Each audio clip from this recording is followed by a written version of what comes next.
This is how to remove and install the seat post on your bicycle. I can already hear you asking through the screen, what is the seat post? Well, the seat post is this piece here. It's this pole that's going to connect the saddle to the frame, and it usually sits inside the frame somewhere like that. So today we're going to talk about how you can remove and install the seat post regardless of what type of clamp you have. So what are some of the reasons that you actually might want to remove and install the seat post? Well, forgetting about actually fully removing it, just simply being able to move the seat post up and down will help you adjust your seat height, which means that you can make a more efficient pedal stroke.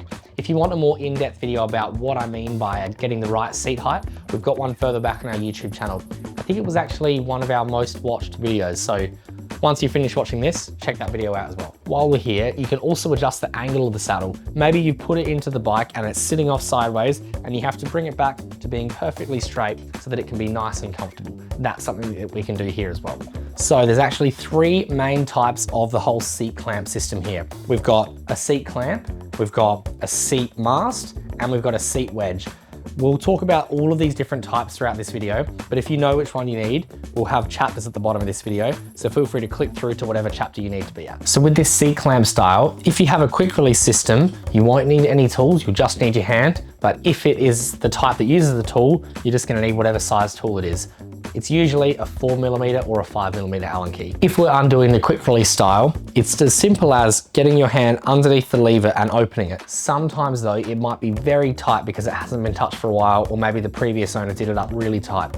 If it's ruthlessly tight and you can't open it with your fingers, I've got a trick. I grab a spanner with the circle part on the end, and I can sort of put that underneath there and use that to lever it open. It's worth noting here that this could scratch the seat post, so just be a little bit careful with it. But sometimes if it's just not opening, you just gotta do what you've gotta do. Another one that you could do if it's really tight is you could get a tea towel or a rag or something like that, put it underneath the lever, and you can use that to pull it open. That might help as well. So once we've got it loosened, there's actually a nut on the back side of here. So if we needed to make this feel a little bit tighter, we can screw the bolt up and that's gonna make it harder to close, or we could do the opposite. We could loosen that bolt and that's gonna make it a lot easier to close. So we wanna find a nice happy medium so it clamps nice and tight, but just remembering that one day you're gonna have to undo it again. When you're tightening this up, my recommendation here is you want it to be nice and tight, but you don't wanna have to use a tool to do it. You just wanna be able to do it with your hand.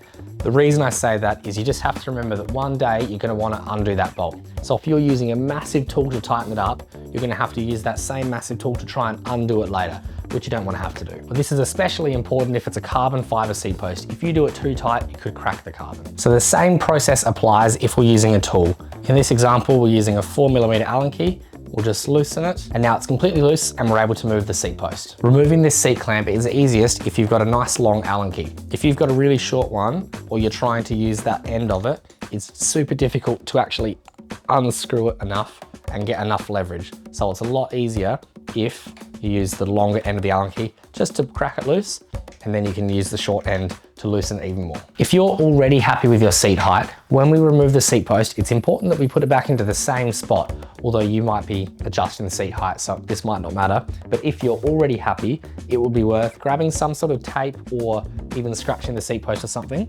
and just putting it at the bottom in a spot that you'll remember it, so that when you go to put the seat post back in, you know exactly what height it was at before. So now you can remove the seat post, you know exactly what height it's gonna be at, and now we can get on with whatever we needed to remove the seat post for. An important step now that we've removed the seat post, before we go and put it back in, is we want to re-grease inside the seat tube. You don't have to put much in, just a little bit because we've got metal touching metal. A little bit of grease, even that's enough. And then I can put the seat post straight back in to the same height, nice and straight, clamp it over, go up a little bit tighter. There we go. Now we're all good to go.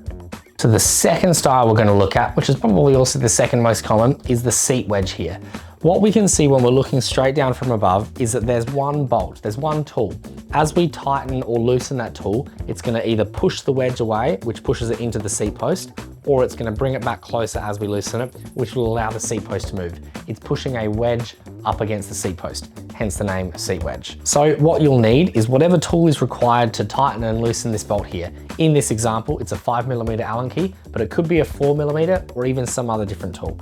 but this one's just a 5mm. So to remove the seat post, we're simply going to put the tool in the bolt, loosen it. We'll loosen it quite a bit, but we don't want to completely undo it. We just want to loosen it a bit. And then we're going to sort of hit the seat post forwards and backwards just to jiggle it loose a little bit so that it's not getting stuck up against the seat wedge. And then hopefully should be able to pull it straight out. I pulled that out pretty easily, but sometimes it could be stubborn and stuck. If the carbon frame and the carbon seat post are stuck together, to be honest, you might have a bit of a difficult time getting this out. You saw me then, I was smacking the seat post with my hand, or smacking the saddle. That was able just to jiggle it loose so that any maybe grains of sand or something like that can sort of shake their way loose. So hopefully I'm able to pull it out. If you're really stuck and it's just not coming out, you could flip the bike upside down, put your feet on the saddle and pull the whole bike up. But be careful here because you're going to be pulling the bike up towards you. You don't want the chainring to bump into you. You also just don't want to hurt yourself. Sometimes they're just really stubborn. All right, and this is the seat wedge. It's this little piece in here, which has two pieces that will slide up against each other. You might be able to see them there. And as I tighten this screw, that's going to bring them further apart or closer together. If you remove your seat post entirely, it's a good idea to take this out so that we can clean everything. If there's little grains of sand that are touching up against the metal, it means that the wedge won't be able to slide properly. So it might be a good idea to give it a clean. And if there is metal touching metal, a little lick of grease is always a good idea. So let's clean this, re-grease it, and put it all back together. And now we're all ready to tighten it back up again. When we were talking about the seat clamp in the previous one, the quick release and the tool one, I said to re-grease the seat post. On this bike, which has a carbon fiber frame and a carbon fiber seat post, instead of using grease, we're going to use a different compound called carbon paste. It feels quite similar, but it's kind of got like a sandy grittiness in it so that the carbon doesn't sort of stick together. So while the seat post is out, it's a good idea just to put a little bit of carbon paste in there. So reinstalling it is as simple as tightening up this bolt here. This one actually says 7 Newton meters, so I might actually grab a torque wrench. 7 Newton meters roughly feels like a bit of tension with 2 fingers. You don't want to like clamp it because you might crush the seat post, but because this bike is worth as much as my car, I'm going to put a torque wrench on it. But it is a good idea to use a torque wrench on any carbon fiber frame or seat post, regardless of its value, because it would be a terrible day if you cracked your carbon frame. There we go. Okay, not too far off. I'm happy with that guess. And the third type is a seat mast. In my experience, I see this mostly on high-end Trek bikes and high-end giant bikes, like this one here. So this is the seat mast. The seat mast is just a collar that sits over the top of the frame. Interesting fact that I found out when I used to work at Trek is the reason that they made the seat mast is because instead of having a seat post that sticks in the frame this far, and they've got all of that amount of dead weight that you can't see and it's not being useful, they ended up scrapping that idea and putting a seat mast on it because the frame comes up here and it sits on over the top, so they were able to save heaps of weight, which I found pretty genius at the time. So that's what a seat mast is. A quick note here is that if you've got the seat mast, there's probably less adjustment in regards to seat height compared to the other 2 types that we've spoken about. In this giant TCR, I think we might have like a centimeter, 10 millimeters up or down that we can go. So really not a whole lot, because with this frame, you're supposed to cut down the actual seat collar, I suppose, so that you can adjust the height. Anyway, I'm getting a bit too in depth. We're talking about how to remove it.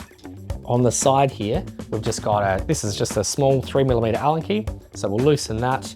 Again, we'll start loosening it with the longer part of the Allen key, and then we can move to using just the shorter end once it's nice and loose. So we're able to spin it, and then as easy as that, it'll come straight off. Once you've removed it, like all the other bikes, it's not a bad idea to give it a quick little clean. There might be some dust or some dirt inside there, or maybe you might see some carbon fiber splintering. Not a good sign. Before I put it back on, now would be a good idea to give it a quick little clean. And now I can put it back on, and hopefully it's sitting at the exact same height. Again, we've got not much adjustment. I mean, we can't go any lower than that. That's completely bottomed out. Nip it up on that side as well. And remember, with carbon, always use a torque wrench. A quick little disclaimer here that I just want to mention is if you are removing and installing the seat post, or maybe you're adjusting your seat height, on the back of a seat post, there will always be a minimum insertion. That means that you have to have at least that much seat post sitting in the frame. This one looks like it's been cut at some point because the minimum insertion is there, which is actually close to the bottom. Most manufacturers will recommend to have 8 centimeters sitting in the frame. So as long as you've got at least that much sitting in the frame, you should be good. If you had less, like if I put this one in and it was sitting like that, and I'm sitting on the seat post, it could eventually snap backwards or bend backwards. So it's really important to make sure that you stay within the guidelines. So as a general rule of thumb, you want to have 8 centimeters of the seat post sitting in the seat tube. Another disclaimer I just want to quickly mention here, if you have one of these Di2 bikes, one of the electric gear bikes, a lot of the time, the battery for the Di2 is sitting in the seat post. It looks like a Sharpie, like a permanent marker, and it's in here, and there'll be a wire connecting the two. So if you remove the seat post, you'll just want to disconnect the wire. Make sure you pull it at the head, not the wire, because you don't want to rip the wire. You want to pull it at the plastic head, and you do not want to let this fall back into the frame. So the thing that I often do is I get some tape and I stick it around the top tube or around the seat tube or something like that. Like I'm telling you, a 10-minute job will turn into a 3-hour job if you drop this into the seat tube.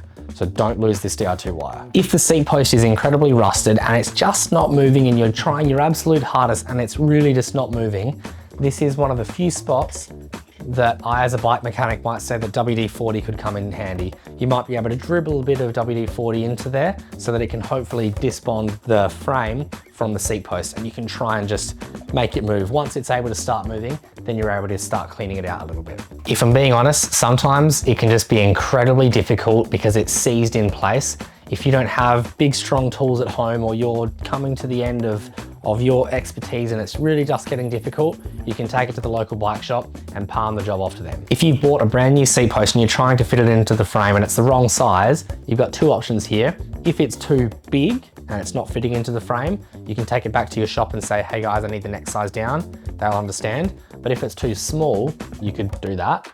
Or you can actually buy a shim so you could space out that seat post so that it can actually fit. But of course, we do recommend actually just getting the correct size seat post. But if you just need a quick and easy way to do it and you just need to get it out of trouble, a shim will work. Hopefully that sums up everything that you need to know about how to remove and install your seat post. If you reckon there's anything that we've missed or something that we should have said, let us know in the comments below. I'd love to hear it all. Otherwise, thanks for watching and we'll see you in the next video.